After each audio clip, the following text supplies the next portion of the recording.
If you need like a heart stent, depending on the amount of stents that you need, it could be anywhere from we have people that max out $500,000 policies in one medical event. And that's usually due to ICU stays. For those that still think that they can self-fund their medical coverage, can you give us some examples of real-world costs for certain medical cases? It's going to vary to the hospital. If you're in, say, like Puerto Vallarta, Cancun, Tulum, Playa del Carmen, or Cabo San Lucas, the prices are just so much more than like Guadalajara or Mexico City or Merida or not Merida or Monterrey. I'm more used to dealing with the more tourist areas and their pricing levels because that's primarily where a lot of people like to immigrate to. So, like for example, a hip replacement, depending on the level of the hip that you get, could be anywhere, because there's different tiers of hips that you can get. Anywhere from, say, high 15 to 20,000 to 35 to $40,000. Same to go with a knee replacement in that same range. I had arthroscopic knee surgery done for my meniscus that I was talking about earlier. That was around 35,000 US dollars. If you need like a heart stent, depending on the amount of stents that you need, it could be anywhere from like 30 to $100,000. Open heart surgery, 75 to $150,000. Strokes, with strokes, it's a long hospital admission. So, you're in the hospital for a longer amount of time, and then it depends if they have the stroke buster medication to be able to give you to break up the clot, to allow oxygen back to your brain. Strokes can be in the anywhere from $20,000 to $50,000. But like I had said, we have people that max out $500,000 policies in one medical event. And that's usually due to ICU stays. Like we've had a client get a very rare blood disorder that he was in the ICU for, over 4 months, it was 3 months, then he was back in. So it was about 4 months that he was in, and it maxed out a $500,000 policy. We had another one to where somebody was going in for a nephrectomy, kidney, to remove one of the kidneys, and had a heart attack during the surgery. And that was, $450,000 claim because he was in the ICU for so long afterwards. So those are just some real world examples, of what it can cost. If you just break your arm and you just simply need casted, or a splint, or you're probably not going to meet your deductible if you have a $5,000 deductible. So that's going to be pretty much out of pocket. If you go to a GP just for a regular random visit, it's 600 pesos. Specialists, maximum 1,200 pesos. So those things are going to be very, very affordable.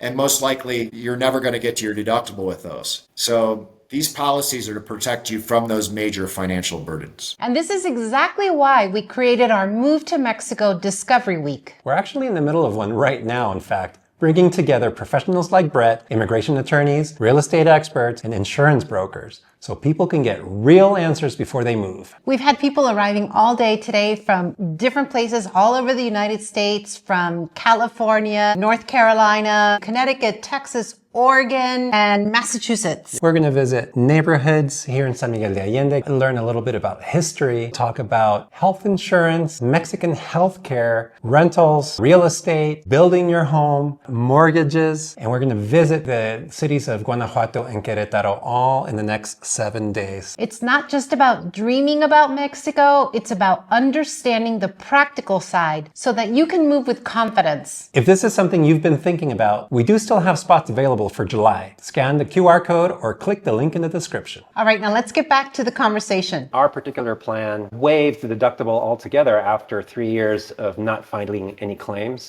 Yeah. Which for us was a great thing because we hadn't filed claims for years, and then we had two major surgery events. Yeah. That we didn't have to pay for. It was fantastic. So, yeah. Yeah, some of them do have that deductible reduction if you don't have claims for 3 years. Some have like 50% deductible reduction if you have an emergency or a serious accident in your resident country. So you just have to look at the different policies. Typically, when a client comes to me, I'm going to give them about 3 different options. to just give a wide range of coverage and pricing, just so they can make a decision on what's comfortable for them. So you really have to go over the policy. It's called the summary of coverage to look at those details. And I provide those with all of my clients that I quote. Now, in the case of Antonieta's shoulder surgery, we did it at Ángeles Centro Sur in Querétaro, and we were actually quite surprised at the price. It was around, all in, it was around $25,000. And what popped into our minds was, is the hospital and the doctors, are they charging us more because they know we have the insurance? Would that be the same price that they would charge somebody that's uninsured? No, insurance has a different price. Higher. It's higher. Yes. They have to factor in that they're financing that surgery, because it takes sometimes for the biggest delay is the hospital sending over all the medical records to the insurance company so they can actually finalize the negotiations of the bill and settle. So you'll get what's called an explanation of benefits. Antonetta, you should probably receive that for your surgery as well. You might see what the initial cost was that they charged the insurance company, and then there'll be a discount that was negotiated, and then the actual price that they paid the hospital, because there is negotiations that happen between the insurer and the provider behind the scenes that typical people don't look into, and most people don't review their EOBs, which is the explanation of benefits, but you'll see that. But there is a cash rate for all services at hospitals that is cheaper. That discount is typically, around 20% cheaper. Okay. All right. So it's not that much of a difference, but no, it's not that much of a distance, but it is a difference. Like I said, they're waiting to get that money to get paid. So it's almost like they're financing it. It's just common practice everywhere in the world. Insurance gets charged at a higher rate. Right. And of course, if we have the insurance, we're going to want to go get treated at the best hospital we can find versus, let's save 100,000 pesos and go to the less expensive hospital. No. Yeah. That's the good thing with these policies is they allow you to, choose where you want your service to be provided. Within some have open networks, majority of them have open networks, but open network doesn't mean that they're always going to have direct billing. So, you have to make sure that, they have a relationship with that provider to where you're going to be on a direct billing basis rather than a reimbursement basis. And that's why, Antonetta, she said she had to go through that pre-approval process, and that's part of that pre-approval process. Excellent. All right. So, Brett, if somebody wanted to work with you, what are the steps that they will be taking towards signing up for international health insurance? Yeah, well, we're not able to submit applications until 45 days prior to an effective date. And all insurance companies issue policies on the 1st and the 15th of each month. But that doesn't mean you have to wait to speak to me until 45 days before you're ready. We can get things fast-tracked, and we can some people have automatic approvals in 24 hours. But a lot of people have, these days, medical conditions. There's not a lot of healthy people out there these days. And I recommend that people start their due diligence as soon as possible. I think 3 years is a bit too excessive. 2 years, maybe even a bit excessive, but within a year, preferably within 3 months or 4 months prior to actually needing the insurance is enough time to get some due diligence done. But some people, want to make sure it's practical before they move or even think about it. So don't think that you can't contact me a year out just to get an idea of the rates, because it could be the decision maker. Reaching out to me is the best way to contact me is through my website. Like you had mentioned in the beginning, I'm sure you're going to include that in the show notes. Also, I'm always available on WhatsApp, which you can find on my website, or by email, which is also on my website as well.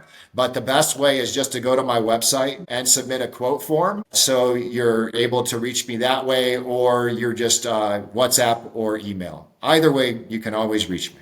I remember when we signed up, there were certain things that were excluded. There was a waiting period before we could actually file claim for certain things. So with that in mind, if somebody is thinking about moving to Mexico or somewhere within the next, year to 2 years, would you advise them to go ahead and get the health insurance now while they're still in their original country of residence, so that when they move, they're covered? Yeah, so we're able to put an effective date of whatever you would like. So if you want, like I had mentioned previously, the typical waiting period is 30 days until the full benefits of the policy kick in. Although during the waiting period, you're covered for any serious accidents or infectious diseases that result in a hospitalization. It's just everything else needs to wait until that waiting period is exhausted. So some people will make the effective date be 30 days prior to their boots on the ground in Mexico.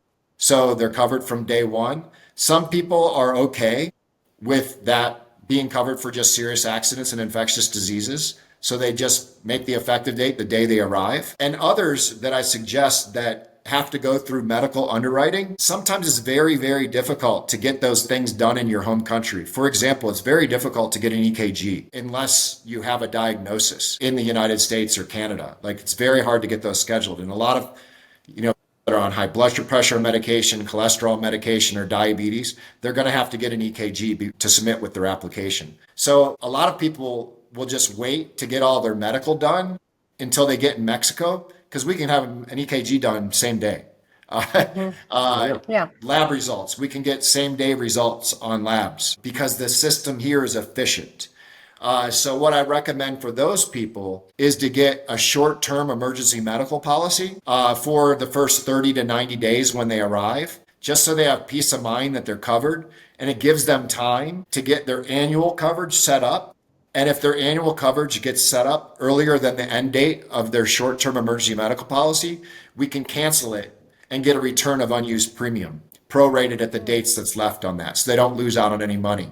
And then there's no gaps of coverage. Okay, very nice. Yeah, that is really nice. In the case that somebody's applying for insurance and they get denied, there's a condition that gets excluded. Is it worth their while to then look for a different insurance provider to see if maybe they'll cover it? I sometimes have clients, if I know like one insurer may be favorable over another, the risk that insurance companies allow changes sometimes on a yearly basis, monthly basis, weekly basis. It's just depending on how much risk their actuaries allow them to accept. So sometimes it is best to apply to a couple different ones to see who gives you the best offer. Although, like for example, with US citizens, I have a company that will cover all pre-existing conditions, majority of them. I can't say all, majority all pre-existing conditions if you're a US citizen, but it's much more expensive than the traditional policies. I also have another one, company that will maybe give a little bit better of an offer than the traditional ones for certain conditions. But again, it's going to be pricier than the other ones. But it may be through like a deductible load. Like we'll cover that condition, but instead of your standard $2,500 or $5,000 deductible, your deductible to cover arterial hypertension, which is high blood pressure, will be $10,000, $15,000, $20,000 to include that condition on your policy. So if you had a medical event that was related to that condition that was tied to that deductible load, that would be your deductible for that medical event. But all other medical events that were not related to that condition are subject to your standard deductible that you chose. Those higher price plans that cover everything, how much are we talking about in terms of yearly premiums? Yeah, I mean, it's all due to age, first of all. And then second of all, it goes down to the condition, because a lot of people ask that same question. And I say, all I can do is I can give you the base rate as if you were healthy. If you have a condition that they need to cover, they're going to rate it up. They're going to be like, that's a 25% premium increase, a 50% premium increase on the standard to include that condition. So we won't know that until you go through the medical underwriting. And there's no cost to apply for these insurance companies. The only cost that you may incur is if you are subject to exams, such as those EKGs or blood labs that I had spoken of, that you may have to do. If you're over the age of 65 and you're applying for insurance, everyone has to do medical underwriting, so exams. So typically with females, mammogram, pap smear, blood labs, EKG. Typically with a male, blood labs, EKG, and PSA. Those are for 65 plus. Everyone has to do that, that's 65 plus. If you're under 65, You just have the medical questions that are going to be on the application. And if you answer yes to any of those medical questions, then you might have to provide more disclosure. So if you're younger than 65, you don't have to do it.